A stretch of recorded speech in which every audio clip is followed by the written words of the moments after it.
शुक्ला, स्वागत है आपका रमन क्लासेस में। आज हम आप लोगों के बीच में एक ऐसा टॉपिक लेकर आए हैं जो काफ़ी बार चर्चा में रहा है और अभी हाल में ही इस पे एक जजमेंट आई है एमपी हाई कोर्ट की। हमारा आज का जो टॉपिक है वो है कि क्या अगर कोई महिला या पत्नी अपने पति को बताए हुए बच्चा गिरा देती है, अबॉर्शन करा लेती है, तो इस बिहाफ पर, इस बिंदु पर उसका पति उसे तलाक दे सकता है। आज हम इसी टॉपिक पे चर्चा करेंगे, कुछ लीडिंग केस लॉ जानेंगे और एक्ट जानेंगे कि कौन कौन से लॉज और एक्ट इस पे काम करते हैं। तो वीडियो स्टार्ट करने से पहले अगर आप हमारे चैनल पे नए हैं तो चैनल को जरूर सब्सक्राइब कर लें, क्योंकि रमन लॉ क्लासेस काफ़ी लोगों की हेल्प करता है और जो लोग फाइनेंशियली स्टेबल नहीं हैं और उनको कानूनी मदद चाहिए, उनको कानूनी मदद प्रोवाइड कराता है। ऐसे बच्चे जो कि लॉ के स्टूडेंट हैं और बुक्स नहीं है उनके पास या पढ़ने में कोई दिक्कत आ रही है, उनको फाइनेंशियली सपोर्ट देता है। तो आपको कुछ नहीं करना, बट आप एक सब्सक्राइब करके उन लोगों की और मेरी दोनों की मदद कर सकते हैं। तो चलिए वीडियो स्टार्ट करते हैं। देखिए, जो आपका अबॉर्शन पे बात करता है ये दो लॉ है, एक MTP medical termination pregnancy act और दूसरा हिंदू मैरिज एक्ट।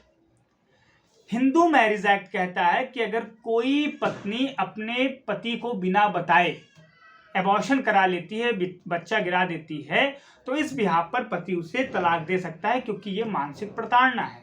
बिल्कुल भाई, अगर कोई पत्नी है बिना अपने पति से कंसल्ट किए हुए बच्चा गिरा देती है, अबॉर्शन करा लेती है, तो एक मानसिक प्रताड़ना है। उसे तकलीफ होगी, क्योंकि शायद वो पिता है, अपने बच्चे को कंसीव करना चाहता होगा, अपने बच्चे को रखना चाहता होगा और माँ ने गिरा दिया। वहीं पर एमटीपी मेडिकल टर्मिनेशन एक्ट कहता है कि जो महिला की रिप्रोडक्टिव ऑटोनॉमी है उस पे महिला का ही हक है। महिला स्वेच्छा से चाहे तो अपने बच्चे को रख सकती है और स्वेच्छा से चाहे तो अपने बच्चे को नहीं रख सकती है, गिरा सकती है। अब देखिए, यहां पर कॉन्फ्लिक्ट क्रिएट हो रहा है एमटीपी पे और एचएमए पे। तो इसका जो सलूशन है, इसका जो निवारण है, ये दो केस के जरिए हुआ। एक तो शोभा रानी वर्सेस मधुकर रेड्डी के केस में। इस केस में बताया गया कि मान लीजिए कब पति की कंसेंट लेनी है, कब पति की कंसेंट नहीं लेनी है, कब पति की सहमति लेनी है, कब पति की सहमति नहीं लेनी है। मान लीजिए पति पत्नी का रिश्ता काफी अच्छा चल रहा है, ससुराल वाले काफी सपोर्टिव नेचर के हैं और पत्नी ही झगड़ालू नेचर की है और वह पति का बच्चा जानबूझकर अबॉर्ट करा देती है बिना पति को बताए। इस बिहाफ पर पति तलाक ले सकता है, क्योंकि पति ने कोई गलती नहीं की है और पति के साथ क्या हुआ है, मानसिक प्रताड़ना हुआ है। लेकिन यहीं पर अभी जल्द ही एमपी हाई कोर्ट का एक जजमेंट आया है। वहां पर क्या हुआ कि पत्नी के साथ घरेलू हिंसा की जा रही थी, पत्नी को मारा पीटा जा रहा था और पत्नी तलाक देना चाहती थी अपने पति को। इसी के बीच में पत्नी प्रेग्नेंट हो जाती है और वो अपने पति के बच्चे को नहीं रखना चाहती और वो अबॉर्ट करा देती है। अब यहां पर हाईकोर्ट ने क्लियर किया कि कब कंसेंट लेनी है, कब कंसेंट नहीं लेनी है, ये fact to fact, case to case vary करेगा। अगर यहां पर वो कंसेंट लेने जाती तो हो सकता है कि उसका जो पति है वो उसे बच्चा ना गिराने देता और वह फिर उसके साथ मानसिक प्रताड़ना करता, मारता पीटता, शारीरिक प्रताड़ना देता उसे।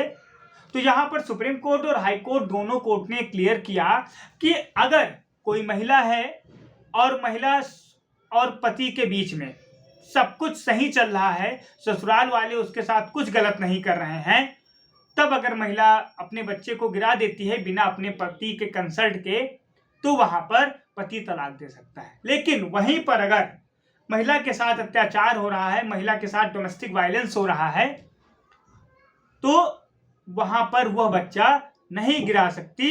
वहां पर अगर वो बच्चा गिराती है तो पति से कंसेंट लेने की जरूरत नहीं है, पति से कंसेंट पूछने की जरूरत नहीं है, पति से कोई भी मशवरा करने की जरूरत नहीं है, क्योंकि पति उसे बच्चा नहीं गिराने देगा।